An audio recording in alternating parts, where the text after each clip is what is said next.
Il est 20h30 à Conakry, même heure à Dinguiraï. Bonsoir et bienvenue à tous dans ce journal. Au sommaire, révision du Code du travail guinéen. Un document de 515 articles vient d'être approuvé à l'unanimité par les membres de la Commission consultative du travail et des lois sociales. Le document tient compte de la vision des autorités actuelles, vision relative à l'amélioration des conditions de travail en Guinée. La Chambre des mines de Guinée vient de tenir sa toute première session du conseil d'administration pour le compte de l'exercice 2025. Les 12 membres étaient présents à la rencontre et sont conscients des défis à relever. Enfin, le groupe Circus Baobab a été triomphalement accueilli à l'aéroport international Ahmed Sékou Touré de Conakry après sa brillante participation à la 47e édition du Festival international de cirque de Monte-Carlo avec à la clé 2 prix remportés. C'est tout pour les sommaires. Encore une fois, bonsoir et bienvenue à tous. Signature d'un contrat d'achat de locomotives entre le gouvernement guinéen et ses partenaires industriels dans le cadre de l'exécution du projet Simandou. La cérémonie s'est déroulée dans la salle de conférence de la plage Camayen et a réuni l'ensemble des parties prenantes du projet. Fatoumata Koroma était de la partie. Voici son compte rendu.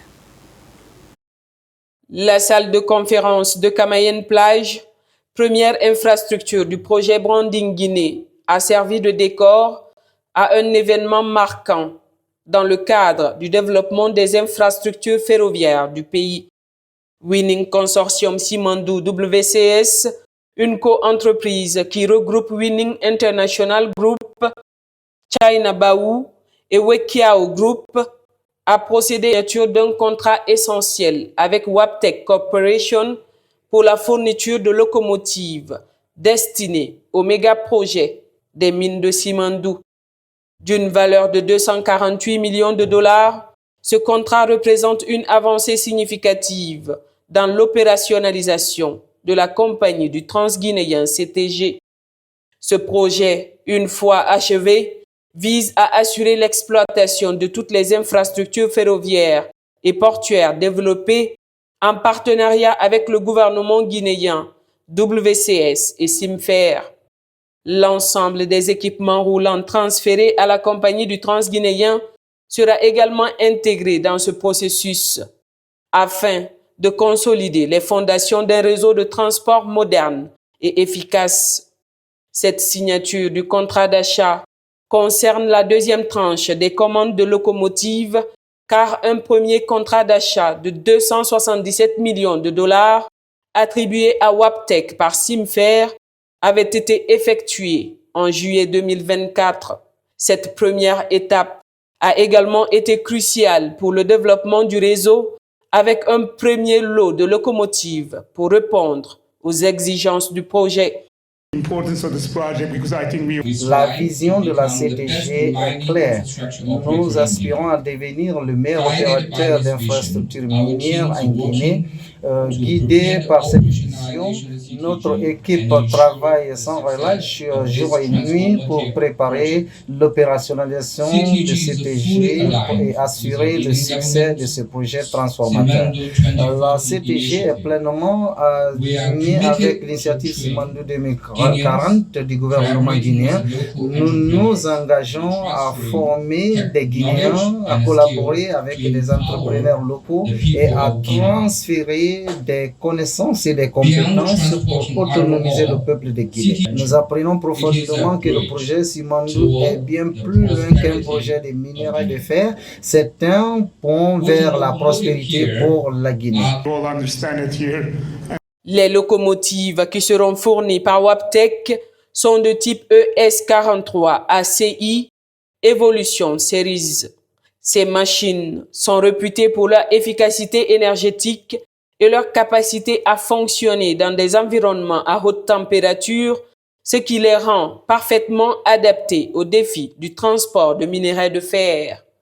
Elles seront chargées de transporter le minerai de fer de haute qualité, extrait des 2 mines de Simandou vers le port de Morebaya, situé à Forekaria, au sud de Conakry.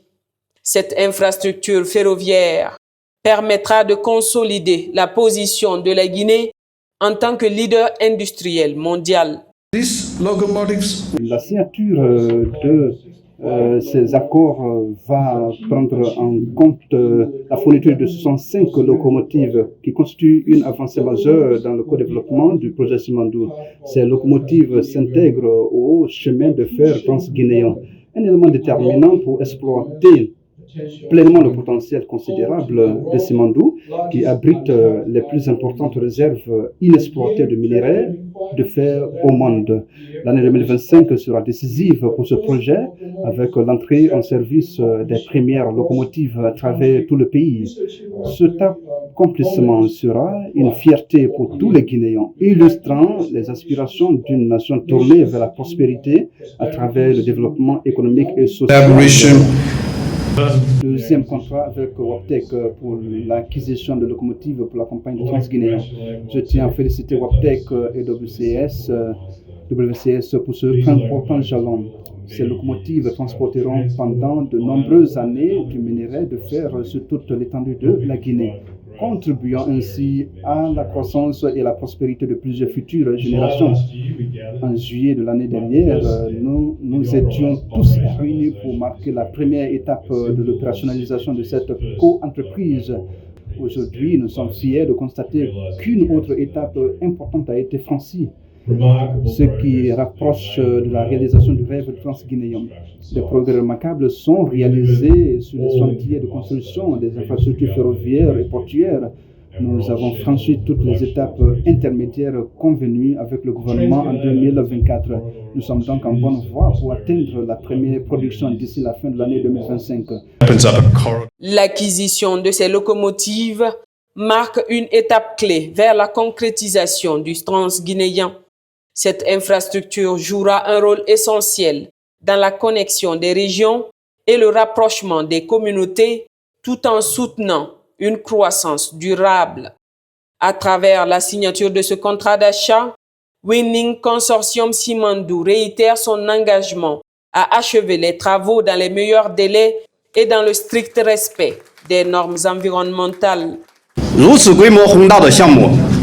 sommes profondément honorés d'avoir été choisis pour réaliser la construction du Transguinéen sous le haut patronage du gouvernement guinéen et en collaboration étroite avec nos partenaires industriels, PAO et Rio Tinto.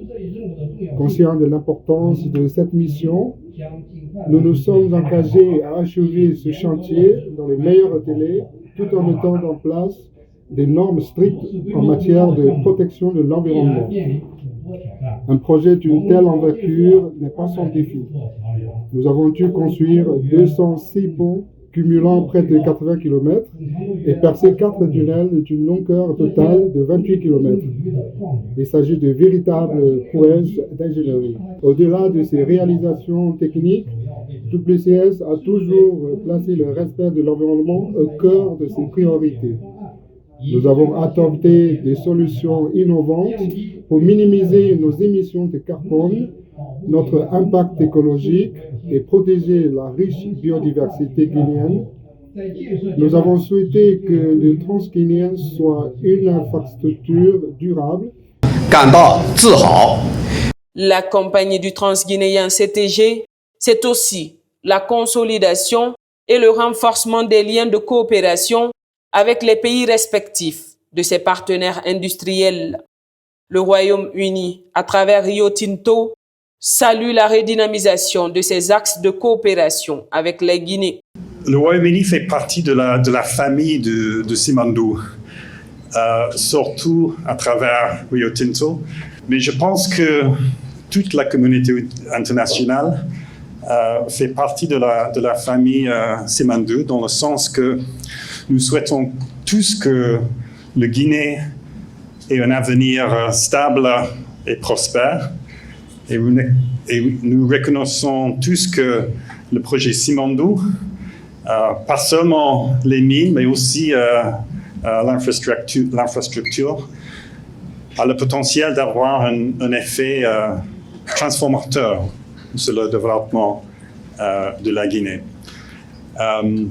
Alors, ce sera le travail des autorités guinéennes pour les prochaines 50-60 ans pour faire en sorte que les revenus de Simandou soient investis productivement dans l'intérêt de la population. Je pense que le projet Simandou 2040, c'est un bon début et je voudrais saluer la collaboration qui existe entre le gouvernement de la Guinée et tous les partenaires industriels qui font un travail acharné pour que ce projet réussisse. La signature du contrat d'acquisition des locomotives de la CTG, c'est également l'engagement de la communauté internationale de contribuer à la volonté du président de la République, le général Mamadi Doumbouya, de concrétiser le projet Simandou qui constituera le socle du développement socio-économique de la Guinée. Ces contrats sont plus que de simples accords économiques. Comme l'a signifié le président du comité stratégique de Simandou, Djiba Diakité, c'est surtout un moyen de renforcer les relations de coopération entre les États-Unis et la Guinée à travers WAPTEC pour les 30 prochaines années. Il s'agit d'un investissement dans l'infrastructure et le développement, ainsi qu'un investissement dans les peuples guinéens et son avenir. Au cours de l'année écoulée, nous avons assisté à une augmentation remarquable des investissements américains en Guinée, qu'il s'agisse de finances, d'exploitation minière, d'agriculture ou de technologie. L'entreprise américaine témoigne de leur confiance dans le potentiel de la Guinée et leur engagement en faveur d'un partenariat à long terme. Et ces investissements apporteront plus de capitaux. Ils créeront des emplois. Ils apporteront des compétences et des technologies. Et ils ouvriront de nouvelles perspectives de croissance et de diversification économique. L'impact positif de ces investissements s'entend bien au-delà du secteur des entreprises. Ils permettront de renforcer la capacité locale, d'encourager l'innovation et de consolider la position de la Guinée en tant qu'acteur clé sur les marchés régionaux et mondiaux. C'est très important pour nous. Chaque nouveau projet est un pas vers une économie plus dynamique et interconnectée qui profite à nos deux pays.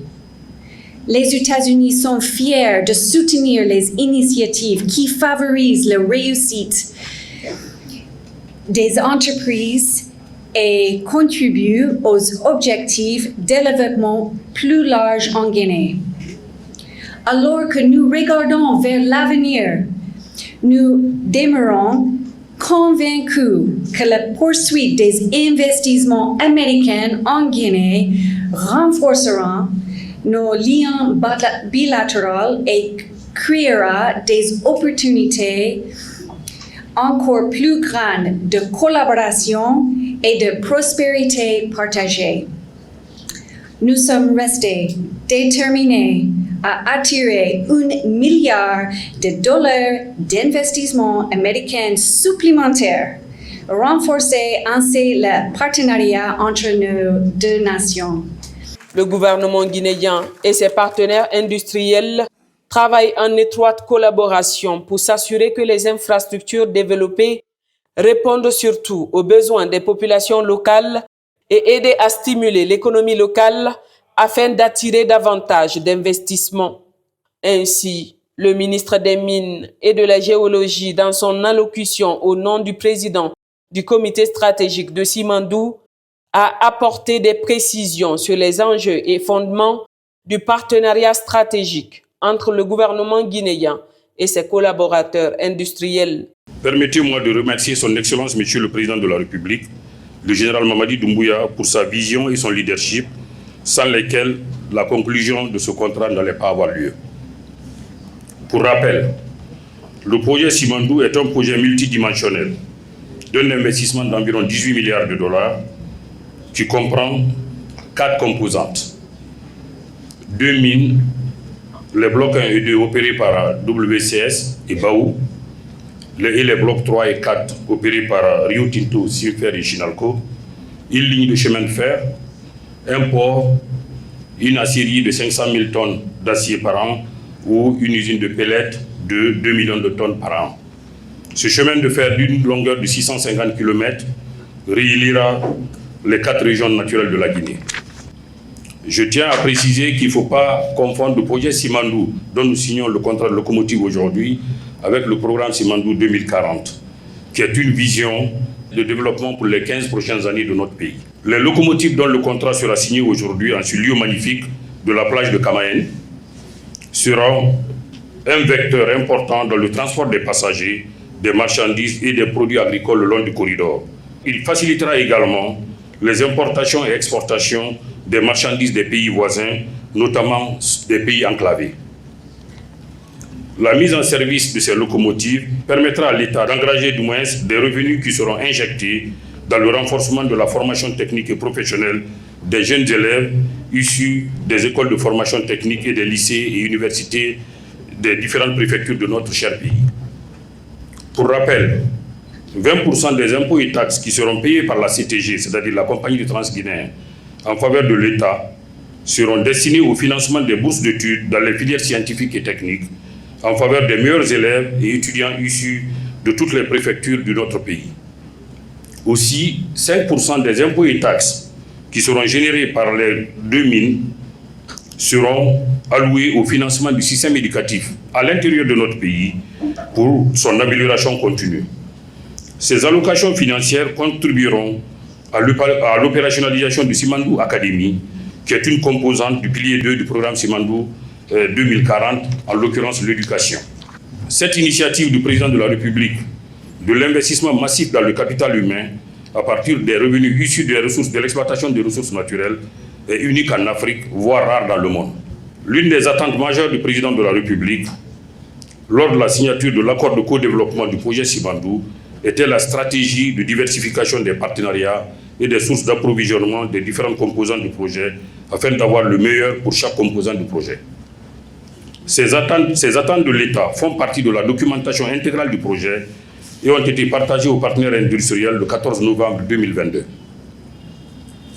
Ce contrat est une traduction concrète de ces attentes qui ont exigé que les locomotives du projet doivent être américaines. La signalisation française, les concasseurs et d'autres équipements de portuaires allemands, la construction des infrastructures portuaires et certains équipements miniers et les wagons chinois. Cette diversification des partenariats et des sources d'approvisionnement des équipements du projet concourra à la réalisation des infrastructures de qualité dans le respect des études de faisabilité et des normes et standards parmi les plus élevés, notamment en termes des normes ISJ, environnementaux, sociaux et de gouvernance. Toutes ces sociétés impliquées dans le développement du projet Simandou se sont résolument engagées à respecter le plan de contenu local du projet tel que prévu par le gouvernement. Il faut préciser que conformément à cette loi, seuls les emplois non qualifiés sont réservés de manière exclusive aux communautés directement impactées par l'exploitation du projet. Pour les autres emplois, tous les Guinéens peuvent compétir. Au nom du président du comité stratégique de Simandou, je remercie les responsables des sociétés WCS et BAO et de Simfer Rio Tinto pour la prise en compte des intérêts stratégiques de l'État et leur engagement dans le respect du chronogramme du projet, dont il faut rappeler la fin de la construction à fin 2025, c'est-à-dire cette année. Après la série d'allocutions, les officiels présents, notamment le président du Conseil national de la transition, le ministre secrétaire général de la présidence et le ministre directeur de cabinet de la présidence et président du comité stratégique de Simandou ont été conviés à la signature officielle du contrat. En termes de création d'emplois, de recettes fiscales, l'a mentionné tout à l'heure, les 4 régions du pays.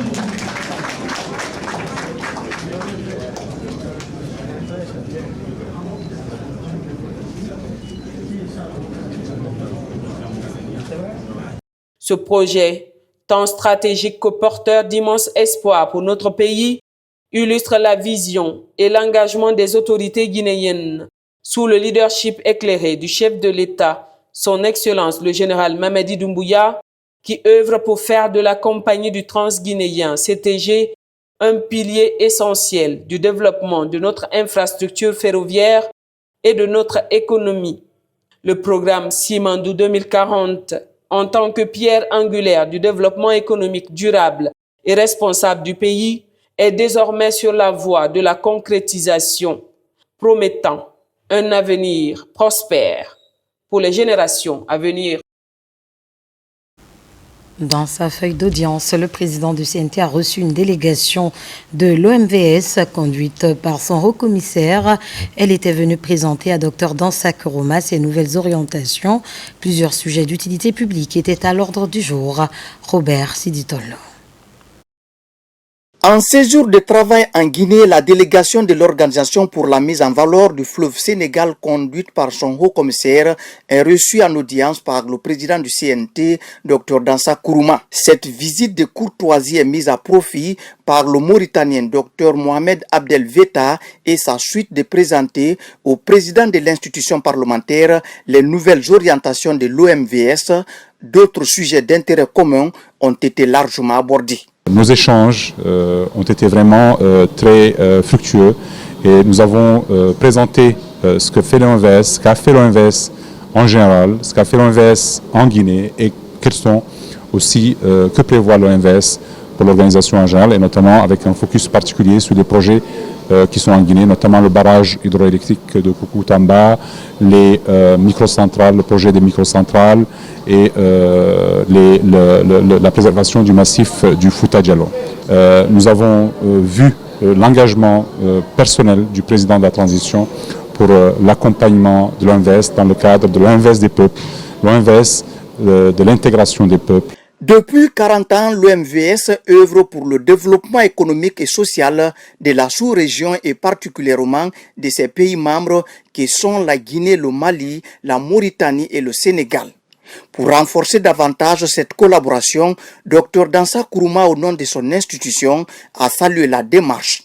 Il a ensuite exhorté ses hôtes à la cohésion pour accélérer le développement économique des pays membres. Cela en préservant l'équilibre des écosystèmes, sécuriser et améliorer les revenus des populations le long du fleuve.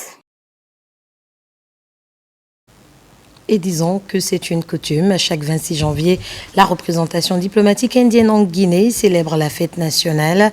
À Conakry, le chargé d'affaires s'est fait entourer par la communauté indienne, le corps diplomatique et les membres du gouvernement pour marquer cette journée. Voici le compte-rendu de Makemed Ozo. Pour célébrer les 76 ans de la fête nationale de la République de l'Inde, le chargé d'affaires indien invite les autorités guinéennes et le corps diplomatique afin de témoigner des belles relations d'amitié et de coopération qui ont toujours existé entre Conakry et New Delhi.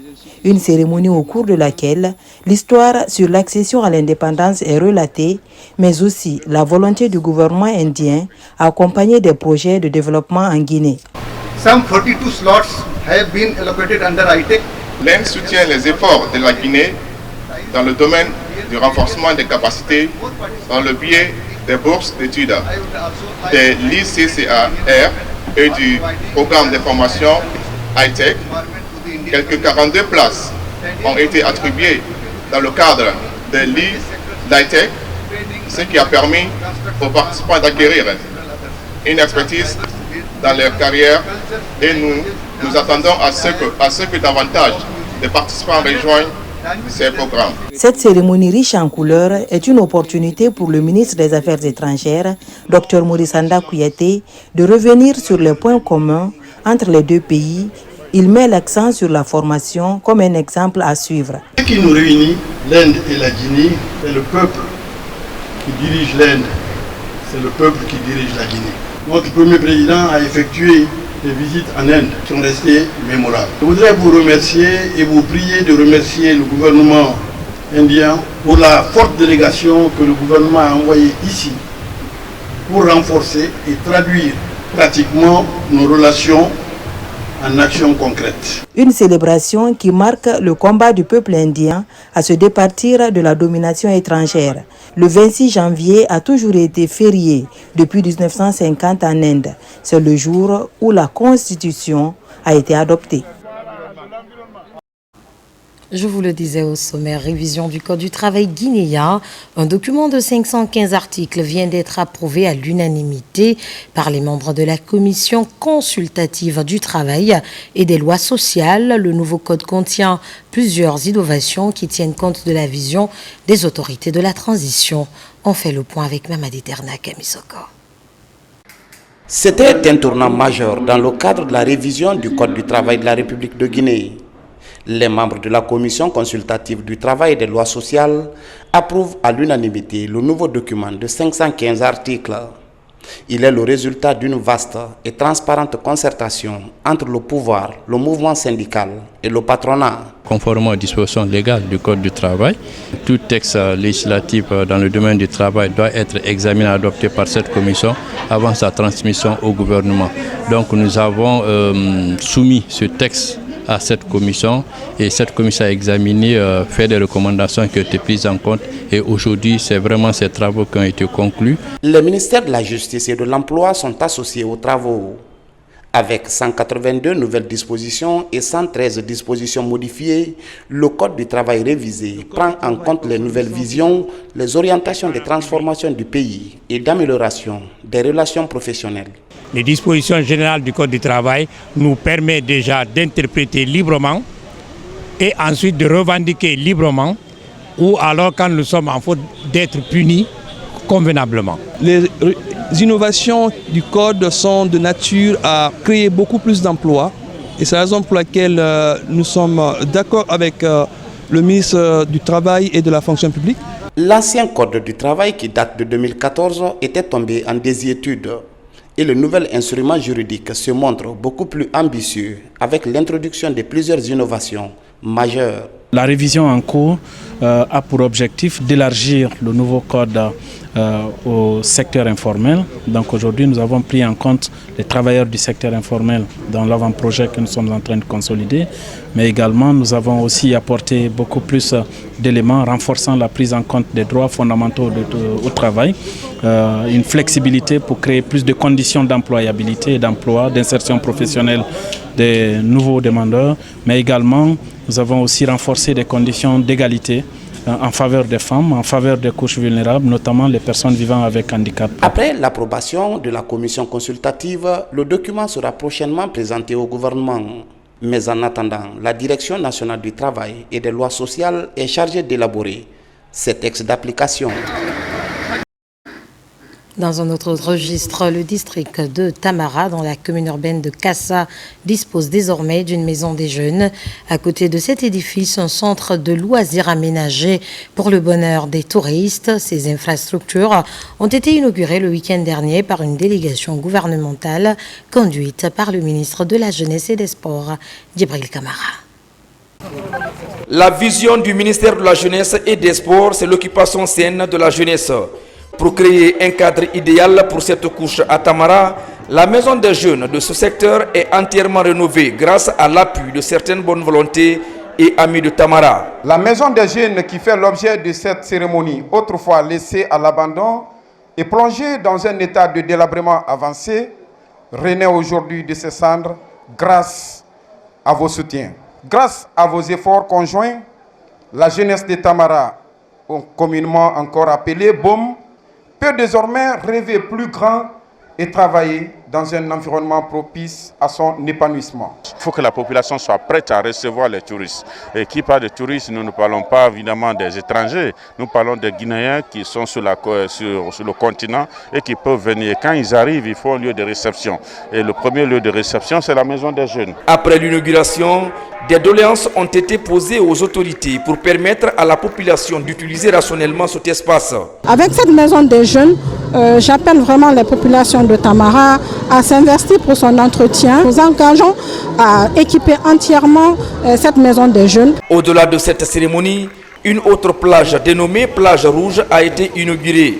La démarche du gouvernement est de promouvoir la destination Guinée. Nous faisons de telle sorte que la Guinée, la nouvelle Guinée, celle dynamique, celle qui met en avant tout son potentiel touristique, culturel, artisanal, que cette nouvelle Guinée soit connue. Et celle également qui permet aux investisseurs d'être sûrs que leur investissement est garanti par des mécanismes qui sont assez authentiques. Pour promouvoir le football à la base, la Fédération guinéenne de football a offert des ballons au club des îles de Tamara. Des projets en faveur du développement des sports et de la culture sont aussi envisagés pour l'épanouissement de la couche juvénile de l'archipel des îles de Los. Immersion ce soir à Soumafili, village située dans la commune rurale de Manéa, préfecture de Koya.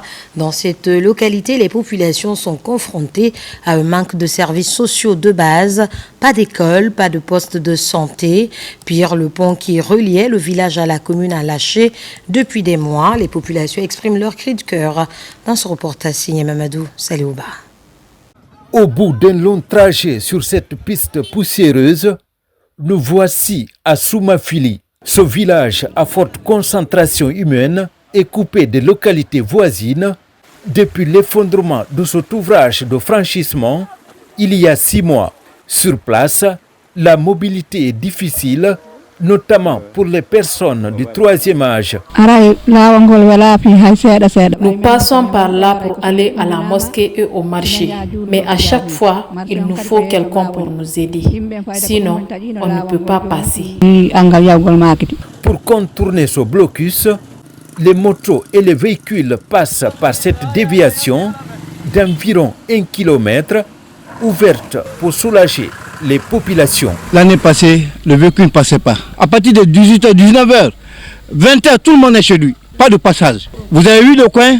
Parce qu'il y a des bandits qui viennent s'arrêter ici. Ils tapent les motards. Face à l'enclavement de la zone, les populations de Soumafili et environ se mobilisent autour du responsable du quartier Manéa 2.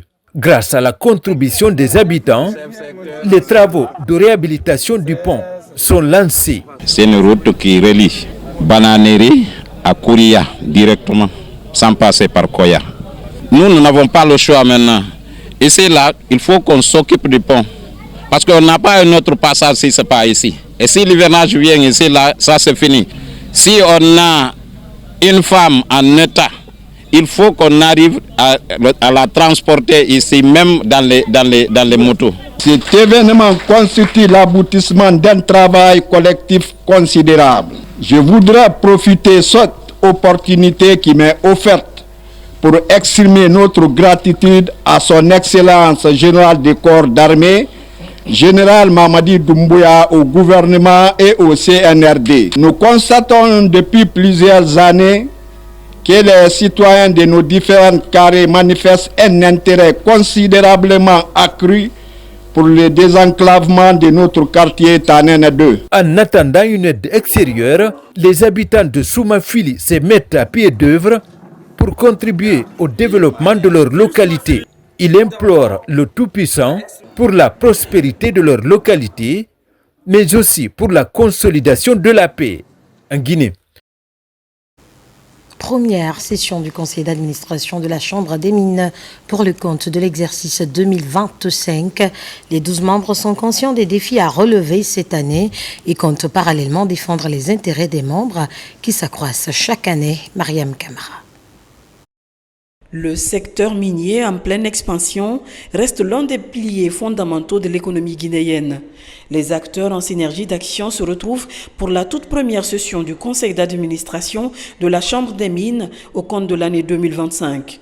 En présence des 12 membres du CA, des questions essentielles sont débattues pour contribuer à un bon climat des affaires dans le secteur minier. L'objectif de cette rencontre était bien entendu d'examiner le budget et de l'approuver pour les dépenses et les projets qui vont être réalisés au cours de l'année, mais aussi d'accueillir de nouveaux adhérents dans nos rangs, notamment des membres associés et des membres titulaires.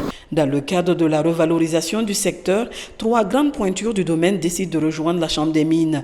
Également, d'autres entités comme le mouvement syndical ont aussi été des nombres de participants à cette rencontre pour une meilleure redynamisation du secteur. Alors cela fait 15 ans que nous intervenons dans la chaîne de valeur minière en tant que sous-traitant principal. Et il était temps aujourd'hui qu'on puisse être autour de la table pour pouvoir apporter notre expérience dans le contexte guinéen et en tout cas renforcer la chaîne de valeur locale et l'intervention d'entreprises locales dans le secteur minier. M. Ismaïl Diakité a souhaité à ce que nous passions lors d'un conseil d'administration des miniers à la Chambre des mines ici pour présenter un projet de la mise en place des comités de santé et sécurité en milieu de travail dans le secteur minier et sous-traitant. À près de 70 membres, la Chambre des mines arrive à date à influencer positivement toute la chaîne de production minière à travers son implication totale à tous les niveaux. Par ailleurs, l'une des priorités du gouvernement de la transition reste la valorisation du secteur portuaire. C'est en cela que l'Agence nationale d'aménagement des infrastructures minières, ANAIM, l'État guinéen et ses partenaires envisagent la réalisation d'un port en eau profonde dans la sous-préfecture de Kamsar, précisément sur l'île de González. Ce projet de croissance économique durable va favoriser le transport des ressources minières et autres marchandises en haute mer. Aboubakar Djabi, Suleiman Kaba. Sous l'ère CNRD, les projets de grandes envergures ne cessent de voir le jour en Guinée. Dans le domaine minier, cette démarche est encore plus que d'actualité, et ce, dans l'intérêt de notre économie nationale. À Kamsar, par exemple, l'Agence nationale d'aménagement des infrastructures minières ANAIM suit de près les activités minières tout en mettant en œuvre la vision du gouvernement pour l'aménagement des infrastructures minières pouvant être vecteurs de croissance économique pour le pays tout entier. Toutes les études techniques du projet sont terminées. Toute cette documentation a été transmise à tous les niveaux. Aujourd'hui, on va entamer la deuxième phase du projet, c'est-à-dire aller vers la recherche de financement pour vraiment commencer le projet. Ici, sur l'île de Yongolsal, l'État, à travers l'ANAIM, a projeté la réalisation d'un port en eau profonde. En réalisant ce port, la Guinée pourra concilier plusieurs impératifs, dont le désengorgement du port de Conakry, la conciliation des besoins de productivité et l'exigence économique et environnementale. Ce qu'il faut savoir, c'est qu'aujourd'hui, la plupart du transport maritime se fait par barging. Donc le minerai, justement, est extrait des zones minières et c'est fait par barging. Donc des côtes jusqu'en haute mer. Justement, avec le port de González, ça va être un port qui pourra accueillir des bateaux capsize. Cette mission de travail, conduite par le directeur général adjoint de l'ANAIM, Bachir Diallo, vise essentiellement à s'enquérir des préoccupations des citoyens, du partenaire privé Tanger Med et du MEF. C'est un projet de priorité quand même présidentiel qui aura un impact économique énorme quand même, sur le pays.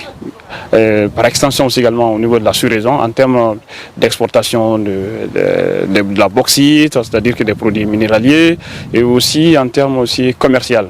Ce futur port en eau profonde, baptisé Port de Koufin, sera un véritable corridor qui va harmoniser les activités minières dans la zone industrielle de Kamsar. Cette initiative portée reflète la volonté du gouvernement guinéen pour avoir une logistique portuaire dédiée à l'évacuation des substances minérales plus vertueuses en matière sociale et environnementale. Nous poursuivons cette édition. Le corps des conservateurs de la nature sera bientôt régi par de nouveaux textes en lien avec le statut particulier des soldats de la nature. D'ailleurs, une rencontre vient de se tenir à Kindia pour statuer sur la question. Il s'agira entre autres de contribuer à l'amélioration des conditions de travail des agents tout en prenant soin de notre environnement. Mamadou Alpha Baldé, reportage. Avec environ 2500 conservateurs déployés à travers le pays, les soldats de la nature sont en première ligne dans la lutte contre toutes les formes de destruction des écosystèmes.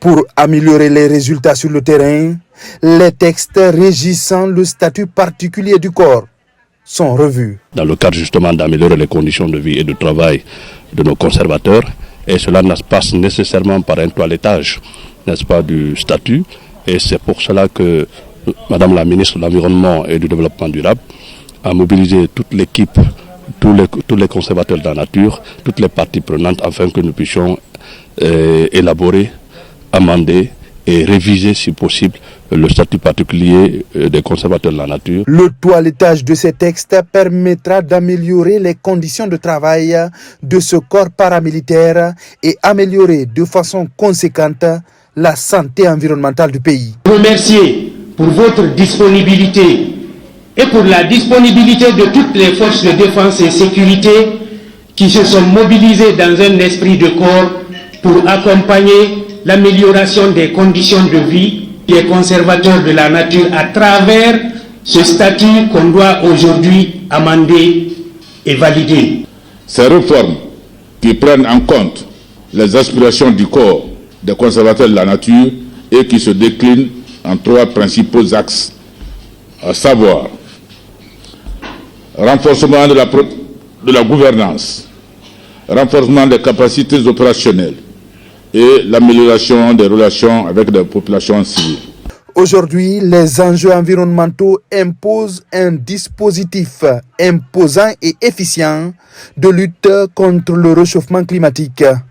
Sur le terrain, les conservateurs sont les principaux concernés pour faire appliquer les politiques et décisions nationales concernant l'environnement.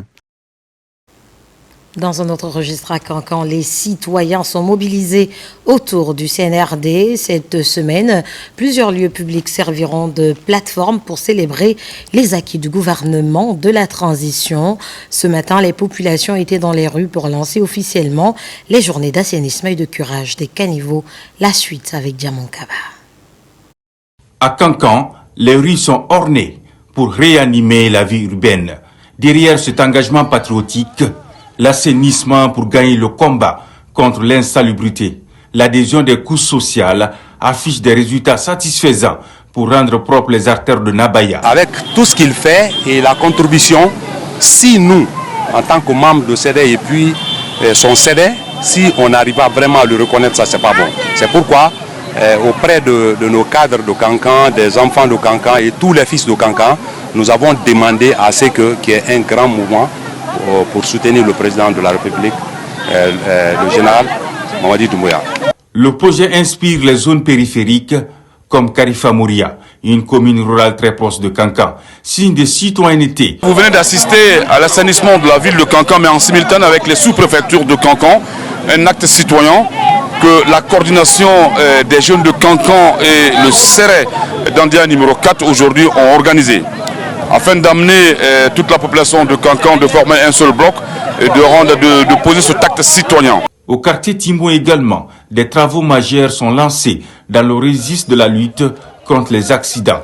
Des dalles enfin disponibles pour couvrir ces caniveaux à ciel ouvert dangereux, surtout pendant la saison pluvieuse. C'est l'une des réponses concrètes aux doléances affichées par la jeunesse. N'oublions pas que le général président Mamadi Doumbouya vient de Cancan. Donc tout ce que nous faisons aujourd'hui, c'est sous son toit. Nous le faisons sous son toit et tout ce que nous faisons sous son nom. Donc il ne faudrait pas que nous oublions cela. L'ingratitude n'est pas bonne. Je lance un appel aux autres jeunes de s'organiser et de faire autant dans leur quartier en fonction des besoins qui se présentent au niveau de ces quartiers-là. Au cœur des mobilisations, l'organisation des journées de reconnaissance à l'endroit du général Mamadi Doumbouya pour les innombrables jalons posés partout en Guinée. Il s'agit d'un rendez-vous religieux prévu au stade Mbaloumadi Diakité, d'une marche de l'unité nationale et d'un concert pour magnifier l'esprit patriotique du chef de l'État. Dans le 540, des motos sont offertes aux superviseurs du programme national de recensement à vocation d'état civil PNRAVEC. Les bénéficiaires viennent des 46 communes urbaines et rurales des 4 préfectures de la région administrative. L'objectif est de faciliter la mobilité des agents tout au long du processus de recensement. Ibrahima Oulin Fofana est notre correspondant basé sur place. Le programme national de recensement à vocation d'état civil PNRAVEC, une initiative de l'État guinéen. La coordination nationale multiplie les actions pour la modernisation et la gestion de l'état civil, d'où ces 46 motos de marque TVS pour les superviseurs des 46 communes urbaines et rurales. des 4 préfectures de la région administrative de Farana. Ils sont chargés de coordonner toutes les activités liées à tous les actes d'état civil au niveau local. Donc, ce sera les naissances, ce sera les décès, mais aussi enrôler toutes les personnes actuellement qui sont sans acte de naissance et s'assurer que tous les citoyens guinéens ont un acte numérisé. Ça va vous permettre de toucher tous les points où la nécessité se présente pour vous permettre, n'est-ce pas, de véhiculer les informations qu'il faut, vous permettre d'atteindre l'objectif assigné. Ces superviseurs ont plusieurs tâches sur le terrain, notamment des sensibilisations et surtout le recensement de tout acte d'état civil. Ils vont collaborer sur le terrain avec les responsables de chaque collectivité locale. Nous sommes très ravis d'abord du fait que notre coordination nationale a pensé à nous pour nous faciliter notre déplacement. Et si ça peut aussi nous permettre d'identifier tout le monde et donner un identifiant personnel à toute la population guinéenne.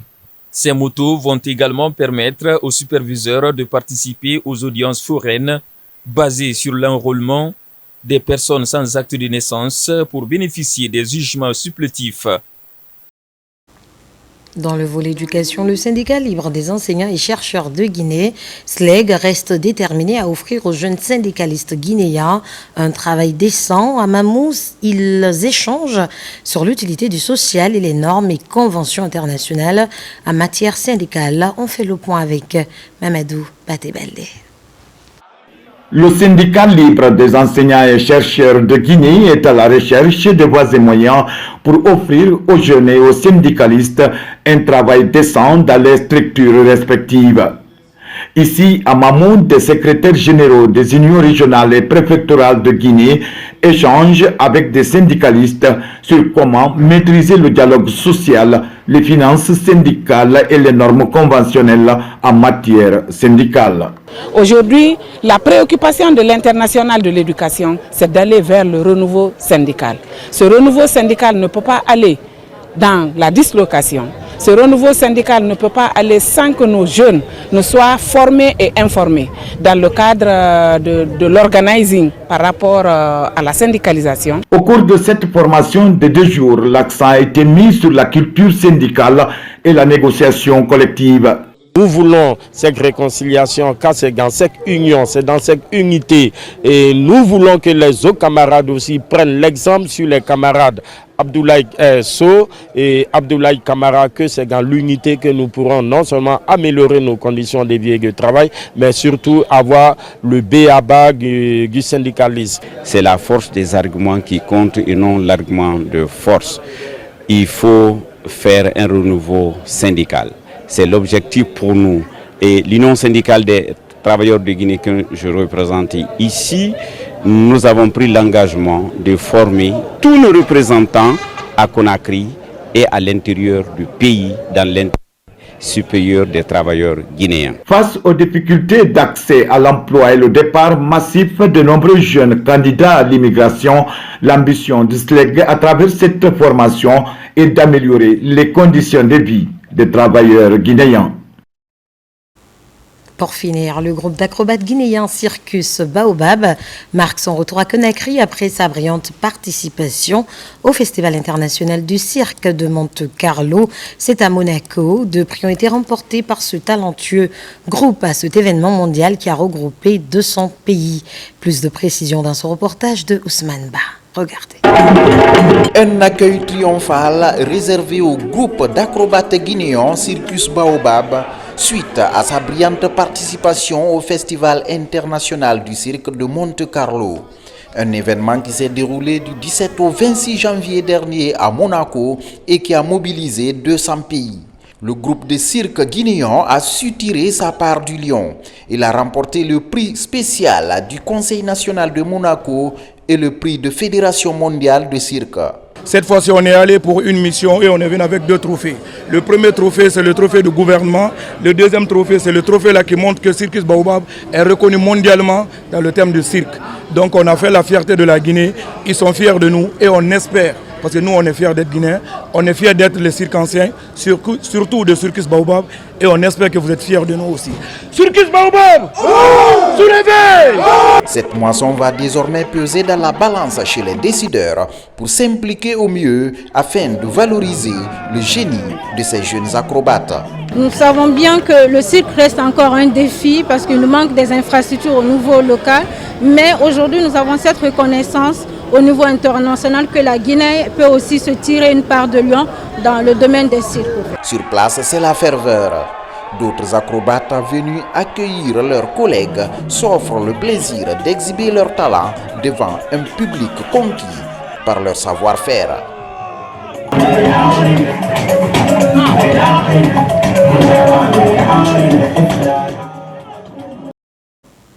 C'est la fin de ce journal. Merci de votre fidélité à l'RTG. L'actualité se poursuit sur nos antennes.